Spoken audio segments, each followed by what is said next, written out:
I was instilled with a duty for a very long time to honor my ancestors through achievement. And I was told from a very young age that the only thing your ancestors are interested in is achievement. Even to this day, when I do podcasts, people repeatedly talk about my father. If I wasn't successful, he wouldn't be spoken about anymore. He died 9 years ago, and he was a good chess player, but no one's really that interested in chess. The reason he lives on is because I'm so monumentally successful that people are interested in my origin story, and he is mentioned. The reason I will live forever is because my son will be so monumentally successful that they'll talk about how he could have been such a perfect specimen of man, how he was raised, and they will mention me. If you give a shit about your ancestry, and if you give a fuck about your family, you're not a selfish person, and you want them to exist out in the ether for reality, for the eternity of reality, it is your duty to be successful yourself.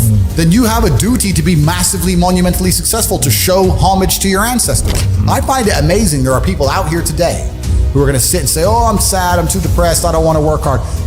Do you understand that only 200 years ago, there were peasants out working a field, starving, surviving the Black Death, surviving the plague, struggling to exist just to reproduce, so that 200 years later, you can be the end of their bloodline, for you to sit on your ass and do fucking nothing.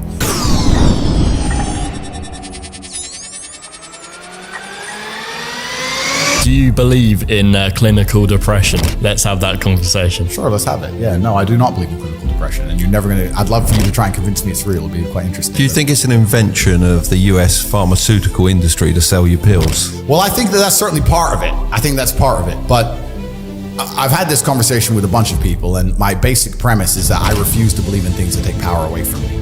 If you are in a haunted house and you believe in ghosts, you're scared of the haunted house. If you're in a haunted house and you don't believe in ghosts, you're just in a house and you don't care. So I don't like the idea, when someone explains to me the idea of one day waking up and being miserable and not wanting to live anymore, and it's nothing to do with my circumstances and I have no power over it, and no matter how good my life is, I'm still gonna feel terrible and I'm gonna wanna die. That's not an idea I subscribe to. Feeling depressed is real. Yeah. Depression as a disease, I do not subscribe to.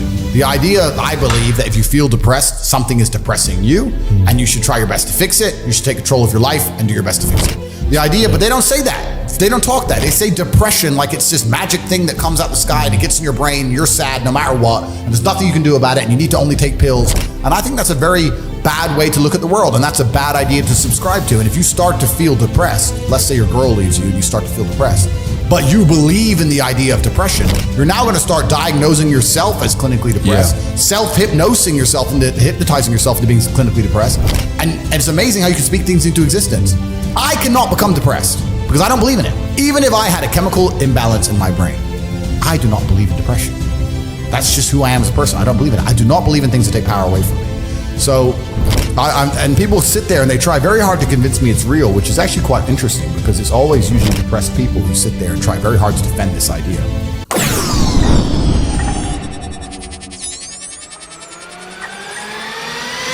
I don't want to stop working. I don't want a holiday. I don't want to relax.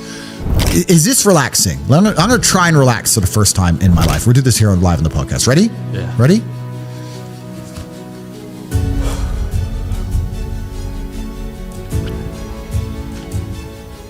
Am I supposed to want to do that?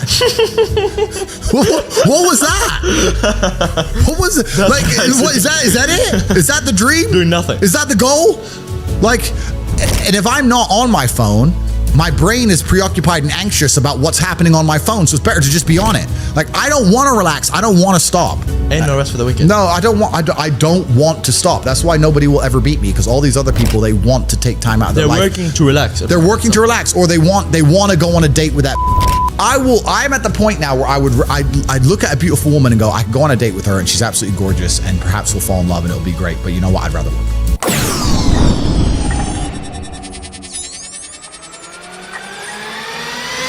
I wake up, I check my phone, I go through my phone for about half an hour. I then go and I start training. As I train, I stay on my phone in between sets. I'm a phone addict, I guess you can call it, but that's where all the important things happen. Yeah. I have an empire that spans across 25 countries. Like I'm on my phone. I know that for peace of mind, I should use my phone less. I don't want peace of mind. I want chaos. You want to conquer. I want to conquer the earth. Yeah. Genghis Khan did not want peace of mind. Yeah. If he did, he would have stopped. I don't want peace of mind. I wake up, I train, I stay on my phone, then I begin working. I'm doing a podcast now. If I'm not doing a podcast, or if I'm not driving, or if I'm not fighting, I'm online, and I live my entire life online. If I'm awake, I'm working. If I sit to have shisha tonight at 9 or 10 p.m. and there's a whole bunch of hot girls around and my brother's there and we're all chilling and we're talking, I'm doing all of that while I'm on my phone. Yeah. I am working at the same time. I can easily sit and manage a multi-million-dollar empire and talk to some bimbo at the same time. Yeah. I'm not an idiot. It's not hard. I work. All I do is work. All I do is work. I don't know how else to say it to you. People meet me and they're like, I'm surprised. I thought you'd be like this. I'm surprised how like quiet you are and you're just working. Correct. I have a very, very large and vast empire across huge swaths of the world and different industries. And anything I've ever wanted, if I want a beautiful female or a Bugatti, another one, or $100 million or whatever, I'm going to get it via my phone. Yeah. So I work. That's who I am. That's what I do.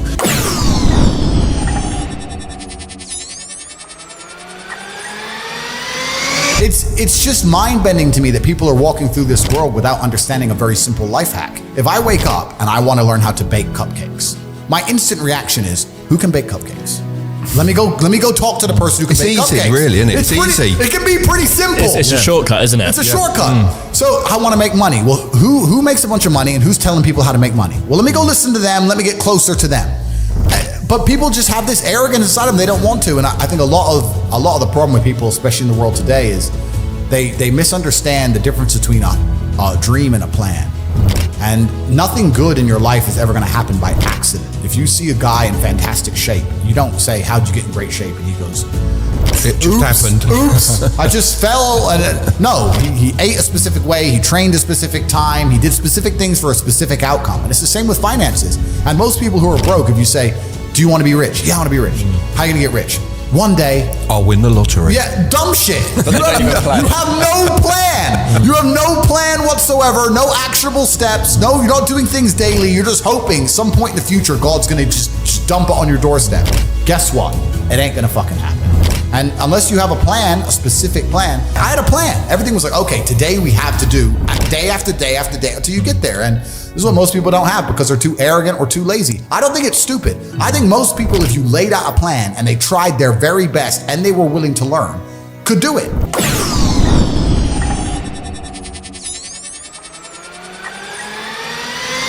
I've never taken a drug in my life. I've never tried cocaine in my life. I've never tried weed in my life, ever. Wow. I drink a lot of coffee. I smoke cigars, bit of vodka, but I've never tried a narcotic in my life. Wow. So God has given me an endless source of power. And when people come to me and say, oh, this happened, I'm really sad, or my heart broke, or this bad thing happened to me, I say, good. Thank the Lord that he's given you this endless source of motivation. You're wasting it. Yeah. That's your problem. But it's been given to you. Nitrous oxide has been given to you. You just have to use it in the correct way. So I'm the luckiest man in the world because all the bad things that happened to me have given me all the building blocks to become the most fantastic man on the face of the planet. Well, shisha's tobacco. Yeah. Cigars are tobacco. Right. It's a plant. We basically kind of know what it is. Yeah.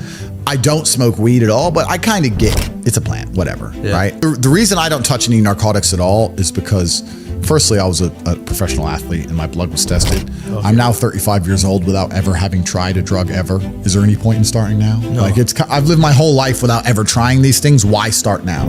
Also, when I look at some of the most degenerate, stupid, ridiculous people on the planet, they're all drug users.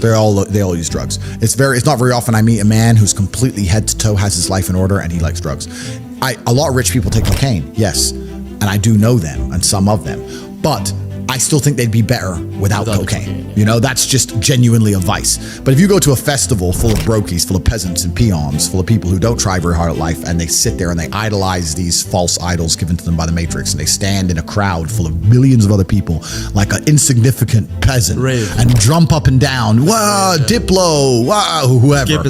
Yeah, just complete peasant mindset. If you look at these people and say, do you like drugs? Guess what they say? I love it. Oh, yeah. So I don't want to go anywhere near the peasantry, right? Yeah. So, because that's what it is. It's disgusting and it's peasantry. So that's why I don't take drugs. And the reason I don't like vape is because I don't think that vape is even remotely natural. Because a tobacco is a plant, okay, cool. But if you manage to put chemicals inside of a little container that tastes like blueberry ice, yeah. What even is blueberry ice? Yeah. It's not even a flavor. It's just words. Yeah. And then you taste it and you go, that does taste like blueberry ice. And How then they made it? How did they pull that off? I can't believe it's possibly good for me. Add in the price that it cost, add in the fact that it costs $1 and comes deep from the heart of China. Like, you're like, you think they give a shit about the West just puffing away on this petrochemical? They don't care. They're happy. Yeah, so if you're gonna smoke, at least smoke something, it was grown. Yeah, well, the reason I smoke is not because I'm addicted, because I have an iron mind and I can blink and cure my brain and stop smoking completely. In fact, when there's certain places I go to in the world where I don't smoke for months at a time. I'm not addicted to anything. The reason I smoke is because nicotine is good for your testosterone level. Okay. That's the reason I smoke. I smoke because I like the drug of nicotine, because nicotine is actually positive. The reason I drink coffee is not because I'm addicted, because caffeine is a miracle drug. Yeah. Caffeine Good is for your heart. Caffeine's a miracle. Yeah. I drink endless coffee, and of course the Matrix will come along and say too much coffee's bad for you, too much meat's bad for you. They say anything to make you weak and stupid. Caffeine, people don't understand that coffee changed the world. Before coffee and caffeine, we were we were living our lives in rhythm with the sun. We got up when the sun came up, we went down when the sun came down. We couldn't go against that. We didn't go against it very much. With the Industrial Revolution and caffeine, the introduction of caffeine, we now had night shifts, we now had double shifts. Think about this. If a job introduces a coffee break, if a company says, stop working and drink this coffee, that's because the coffee you have is worth the time they let you not work, because you make up for it, plus some. That's how powerful it is.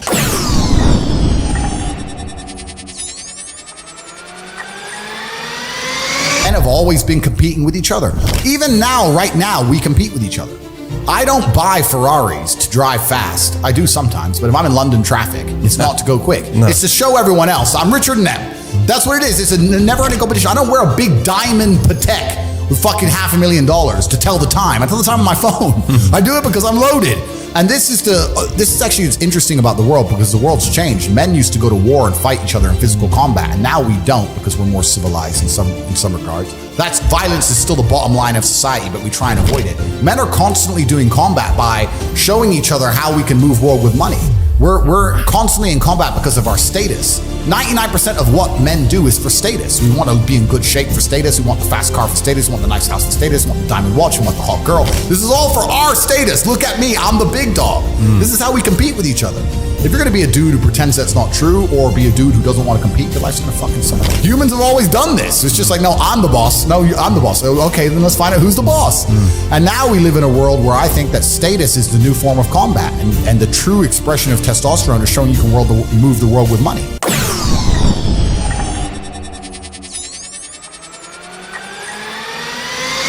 I knew a guy who wanted to be a musician. And I'd meet him and say, how are things going? He'd go, bro, nearly finished my song, gonna finish my album, and we're gonna make a lot of money. I was like, cool. 6 months later, I'd see him, how's things? Hey bro, almost done with the album. I was like, it's been 6 months, an album. Yeah, but you don't understand, you gotta mix the track, it takes time. Mixing a track, okay, we have computers, 10 minutes? Okay, two days. It's been 6 months, bro. And I sit to him and say, it can't take this long. You're just smoking weed, you're not working. And he's like, no, you don't know. So I thought, okay, I'll make a track. So I made a song, I wrote some lyrics and hit a guy up, got a beat, got a mic. I know I'm not talented. Yeah. Talked, blah, blah, blah. I made a song in 2.5 hours. And I started releasing these songs I made in 2 hours. And it was just to spite that guy, just to teach him a lesson about how speed works. It's funny because, obviously not because of my musical talents, but because of my influence everywhere else, I got millions of views on my videos. Yeah. So I beat him. Yeah. So it's like, how many views you got? Yeah. 0. And it's not because the songs are good, not because I think I'm a musical genius, but because I'm Tate. But they're like an hour, 2 hours. I threw them together, and it was just a lesson in speed to make sure that I wasn't making any mistakes. When he was telling me it genuinely took months, I knew he was wrong, but the only way you truly know is to do. So it's like, this has to be a lie. So I made a song in 2 hours, I made a video in 3 hours, and boom, boom. From 9 a.m. till 1 p.m., bang, millions of views, done. And he's still talking about his album. He's probably still talking about it today. It probably doesn't even exist. Comes out tomorrow. Yeah, be ready. It's coming. Yeah.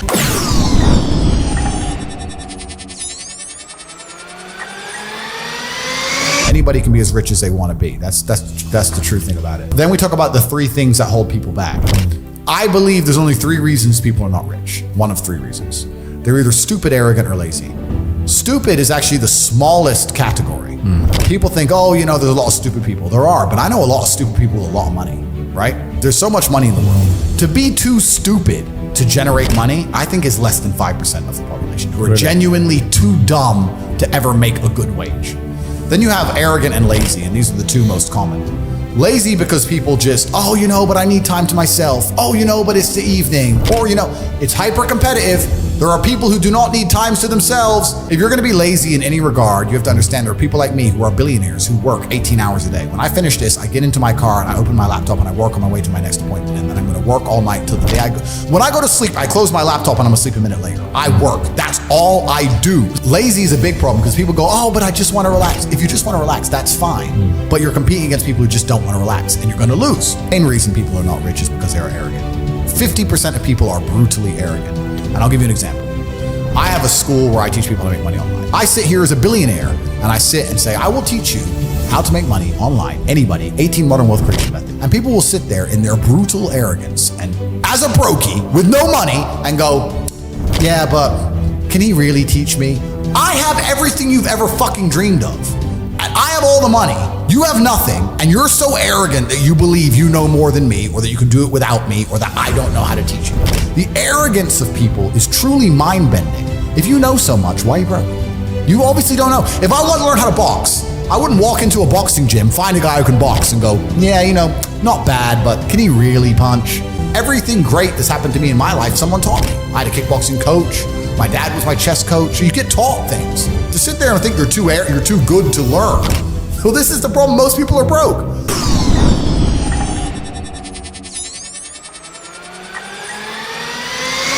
I've been so difficult on myself. It's very hard for me to look at somebody who's refused to be difficult on themselves and see them as my equal or feel sympathy or pity for them.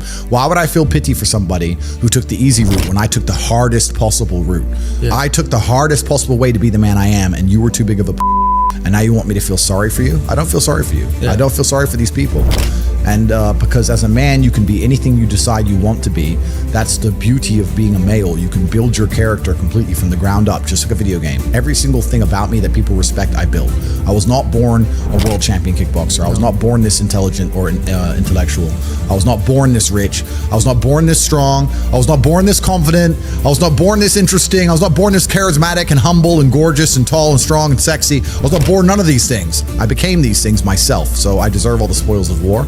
And anybody who decides they don't want to work hard enough to become those things, then they deserve to sit and accept they're my inferior. Yeah. That's their problem. I couldn't sleep when I was broke, and this is what we're talking about, the being uncomfortable and how it can motivate you. When I didn't have enough money to buy whatever I wanted, I couldn't fall asleep at night because I understood there are people out there that did, and I didn't see them as better than me. And I thought, why are these people who I don't see as my superior living an experience that I can't live? And it bothered me to the point where I could not sleep.